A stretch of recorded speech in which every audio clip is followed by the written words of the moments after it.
জন্ম সনদ অনুযায়ী অপ্রাপ্তবয়স্ক জুলাই যোদ্ধা তাহরিমা জান্নাত সুরভির পুলিশি রিমান্ডে নেওয়ার বিষয়টি তীব্র বিতর্ক সৃষ্টি করেছিল। সোমবার আদালত তার জামিন মঞ্জুর করেছেন, যা এই আইনি জটিলতার অবসান ঘটিয়েছে।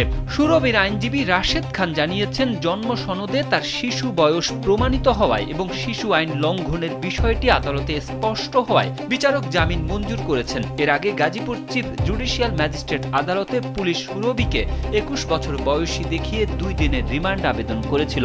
কিন্তু 2018 সালে নিবন্ধিত জন্ম সনদ অনুযায়ী সুরভির বয়স মাত্র 17 বছর 1 মাস 7 দিন। শিশু আইন 2013 অনুযায়ী 18 বছরের কম বয়সীকে রিমান্ডে রাখা বা সাধারণ কারাগারে রাখা বেআইনি। রাতেই গাজীপুর জেলা কারাগার থেকে মুক্তি লাভ করেন সুরভি।